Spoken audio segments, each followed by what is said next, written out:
প্রথমবারের মতো 20টি দল নিয়ে সবচেয়ে বড় টি-20 আসর আয়োজন করতে যাচ্ছে যুক্তরাষ্ট্র ও ওয়েস্ট ইন্ডিজ। টুর্নামেন্ট মাঠে গড়ানোর এক মাসও বাকি নেই, আর এই সময়ে এসে সন্ত্রাসী হামলার হুমকির শিকার হয়েছে টুর্নামেন্টটি, যা নিয়ে উদ্বিগ্ন যখন দলগুলো, তখন টুর্নামেন্টে অংশ নিতে যাওয়া দলগুলোকে অভয় বার্তা দিয়েছে ওয়েস্ট ইন্ডিজ ক্রিকেট ও আইসিসি।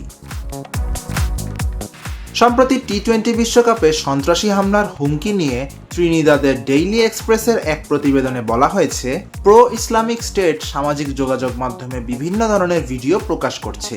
খেলার মাঠে বিভিন্ন সময় যেসব নাশকতার ঘটনা ঘটেছে সেসব যুক্ত করা হয়েছে এই ভিডিওতে। এর মাধ্যমে পাকিস্তান ও আফগানিস্তানের নাগরিকদের তাদের লড়াইয়ে যুক্ত হওয়ার প্রস্তাবও দিয়েছে এই জঙ্গি সংগঠন।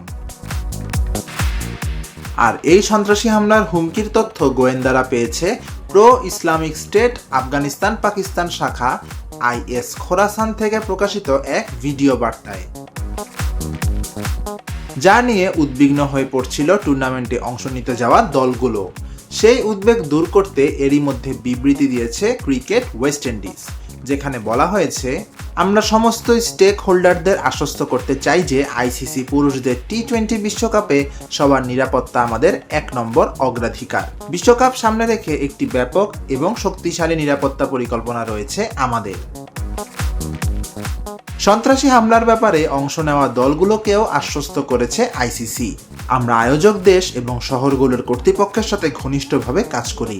আমাদের ইভেন্টে চিহ্নিত যে কোনো ঝুঁকি কমানোর জন্য উপযুক্ত পরিকল্পনা রয়েছে এবং তা নিশ্চিত করার জন্য ক্রমাগত বিশ্বব্যাপী ল্যান্ডস্কেপ পর্যবেক্ষণ ও মূল্যায়ন করে থাকি আমরা।